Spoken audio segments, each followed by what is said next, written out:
مجھے تو کبھی عادت نہیں ہے کہ میں یہ کسی سے کہوں کہ میں یہ ہوں میں وہ ہوں، اس لیے کہ جب سے میں نے تفسیر میں پڑھا ہے کہ میں کہنے پر مصیبت آتی ہے تو میں کوشش کرتا ہوں کہ جلدی سے میں بھی نہ نکلے، لیکن اگر زبان سے میں نکلتا ہے تو دل میں کہتا ہوں اللہ معاف کرنا، مجبوری تھی اس لیے کہہ دیا، ورنہ کہہ بھی کیا سکتا تھا، کبھی نہیں۔ اور ظاہر سی بات ہے وہ شخص میں کیا کہے گا جس کا کچھ ہے ہی نہیں، میرا کچھ نہ، میرا جسم میرا ہے، نہ میری زبان میری ہے، نہ میری آواز میری، سب تو اسی کا دیا ہوا ہے، میں کیا کروں۔ لیکن ایک بات آپ سے کہتا ہوں، یہ جو آپ کا خادم، آپ کی جوتیوں کو سیدھی کرنے والا یہ حقیر فقیر جو آپ کے سامنے بیٹھا ہے،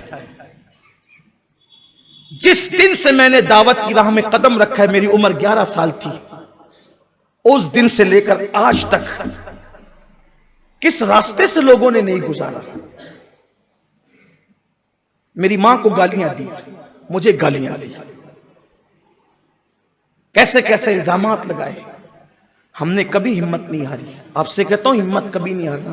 صلاح الدین ایوبی کہتے تھے 1000 جنگ ہارنے سے وہ نقصان نہیں ہوتا جو ایک مرتبہ ہمت ہارنے سے نقصان ہوتے۔ میرے ساتھی اس پر گواہ ہیں، مشکل سے مشکل مقام آیا لیکن ہمیشہ مسکراتے رہے۔ اور آپ سے بھی کہتے ہمت کبھی مت ہارنا، وجہ ستانے والوں سے زیادہ بچانے والا بڑا ہے، مسائل پیدا کرنے والوں سے زیادہ وسائل پیدا کرنے والا بڑا ہے۔ مسائل سے مت گھبرانا، اس لیے کہ اللہ بندے مسائل پیدا کرتے، اللہ وسائل پیدا کرتا ہے۔ جب تمہیں مصیبت آئے، لوگ ستائے، تو طائف کا میدان یاد کر لینا۔ میری اور آپ کی مصیبت طائف سے بڑی نہیں ہے۔ میرے نبی جب طائف میں گئے تھے تو ان پہ اتنے پتھر مارے گئے، اتنے پتھر مارے گئے کہ حضور علیہ الصلوۃ والتسلیم کی نالین خون سے بھر گئی۔ بولو کبھی یہ وقت ہم پر آ سکتا ہے؟ کبھی نہیں۔ مت گھبراؤ، بھوک سے مت گھبراؤ، پیاس سے مت گھبراؤ، بچیوں کو طلاق دیا جائے تو مت گھبراؤ۔ حضور کو پتھر جب مارے گئے، حضور کے ساتھ جو میرے آقا کے غلام تھے زید بن حارثہ فرماتے میرے آقا جب سر سے لے کے پیر تک کے خون بہہ گیا اور حضور پہ غشی کی کیفیت طاری ہوگی، حضور بیٹھ گئے نیچے، حضور ایک درخت کے نیچے بیٹھ گئے تو ان طائف کے اوباش لڑکوں نے حضور کے ہاتھ پکڑ کے کھڑا کیے اور حضور علیہ السلام کی پنڈلیوں پہ مارنا شروع کیا۔ یہ کیفیت ہے۔ کیوں ہمت ہارتے ہو؟ اپنے نبی کی طرف دیکھو، اپنے نبی کی طرف دیکھو۔ وہی کہتے ہیں مجھے گھر سے بے گھر کر دیا، یا حکومت ستا رہی ہے، دنیا میں ہمیں حکومتیں ستا رہی ہے۔ میں کہتا ہوں کہ یزید کی حکومت نے میرے حسین کو نہیں ستایا۔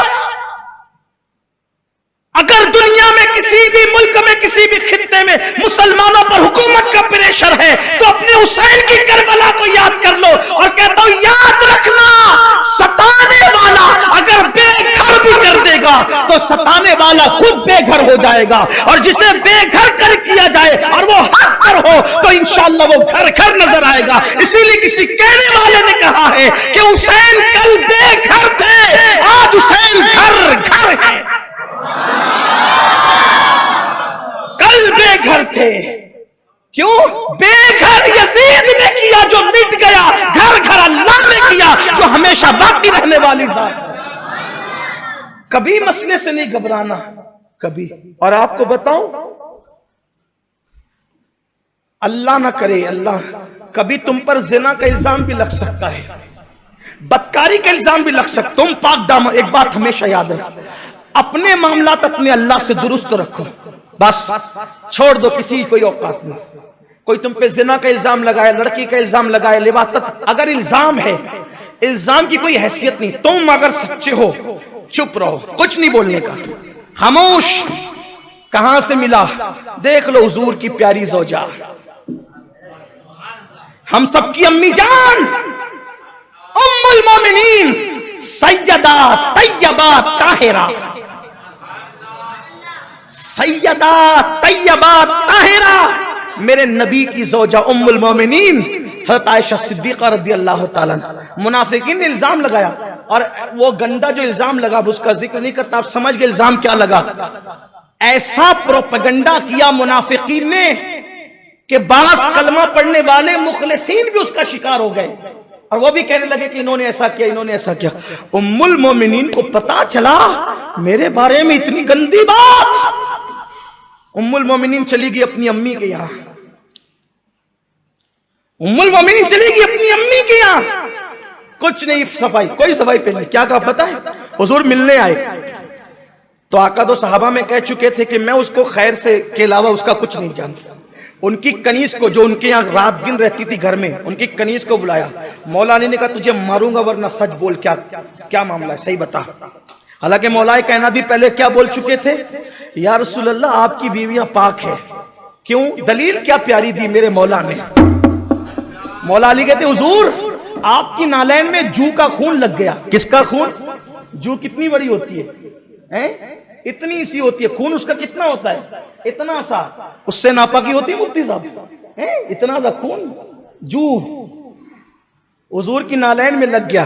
اللہ نے کہا پیارے محبوب تیری نالین میں جو کا خون لگ گیا ہے، پیارے جس نالین میں جو کا خون لگ جائے وہ تیرے پیر میں ہو ہم پسند نہیں کرتے، یہ نالین اتار دے، پیارے تیری شان نہیں، تو طیب و طاہر ہے، تو طیب و طاہر ہے، تیرے گھر والوں کے لیے آئے تطہیر ہے۔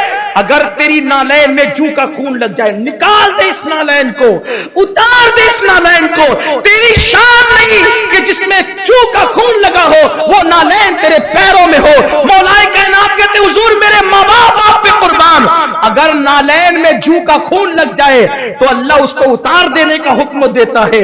اگر کوئی بیوی آپ کی معاذ اللہ کوئی غلط کام کرے تو اللہ اس کو آپ کے نکاح میں رکھنا کیسے پسند فرمائے گا؟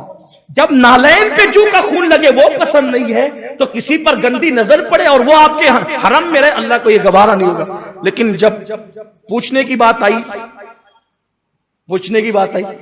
تو مولا کہنے لگا تجھے ماروں گا، صحیح بتا۔ اس نے کہا سچ بتاتی ہوں، عائشہ ایسی ہے، ہر خوبی ہے، ایک خوبی ان میں نہیں ہے۔ کہا کیا؟ کہا اس کا بچپنا ہے نا تو وہ آٹا گون کے سو جاتی ہے، وہ آٹا گون کے سو جاتی ہے اور بکری آ کے اس کا سارا آٹا کھا لیتی ہے، بس یہی اس کے اندر کوئی چیز میں دیکھتی ہوں جو اس کی شان نشان نہیں، باقی اس میں ہر خوبی موجود ہے۔ سب ہنس پڑے، کہا یہ بھی کوئی بات ہے؟ اس کے علاوہ کوئی عیب اس میں نہیں ہے۔ کہا کہ بچپنا ہے، بچپنے سے مراد یہ کہ ابتدائی جوانی ہے، چھوٹی عمر ہے، چھوٹی عمر ہے وہ ایسا کر لیتی ہے، آٹا گن کے سو جاتی ہے بے فکر ہو کر کے، تو پھر وہ بکری آ کے آٹا کھا جاتی ہے۔ جوانی ہے، زیادہ ان کو اس وقت اور گھریلو تجربات نہیں تھے تو لوگ ہنس پڑے، کیسی